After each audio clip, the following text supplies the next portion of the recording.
Crochet ഈ പേര് എവിടുന്ന് വന്നു നിങ്ങൾക്കറിയോ? ക്രോഷറ്റ് എന്നത് ഫ്രഞ്ച് വാക്കാണ്. ക്രോക്ക് അല്ലെങ്കിൽ ക്രോഷെ കൊളുത്ത്, ഹൂക്ക് എന്നാണ് അർത്ഥം. 1800-കളിൽ ആദ്യമായി ക്രോഷറ്റ് എന്ന പേര് പ്രിൻ്റ് ചെയ്തു വന്നത് ഡച്ച് മാഗസിൻ പെനിലോപ്പിയിലാണ്.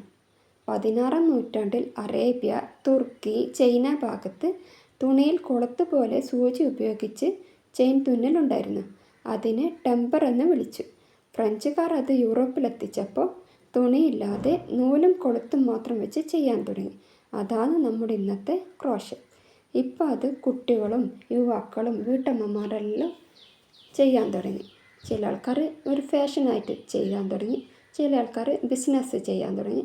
അങ്ങനെ ഒരു ഹരം പിടിച്ചിട്ടുള്ളൊരു സംഭവമായിട്ടുണ്ടായി. എൻ്റെ ചെറുപ്പകാലത്ത് ഞാൻ സ്കൂൾ വെക്കേഷൻ്റെ സമയത്താണ് ഇത് പഠിക്കാൻ തുടങ്ങിയത്.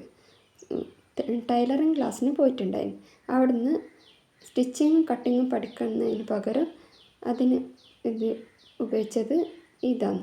ഓരോ കുട്ടികൾ ചെയ്യുന്നത് കണ്ടിട്ട് ഞാൻ ഇതാണ് ഹരം പിടിച്ച് ചെയ്തിട്ടുണ്ടായിരുന്നത്. പണ്ടെല്ലാം കൊക്ക സൂചി നൂലെന്നാണ് പറയൽ. ആ സമയത്ത് ഇപ്പോഴത്തെ പോലെ പല മോഡലുള്ള നൂലൊന്നും ഉണ്ടായിട്ടില്ല. ഇതാണ് ഞാനിപ്പോൾ ലാസ്റ്റ് ചെയ്തൊരു വർക്ക്.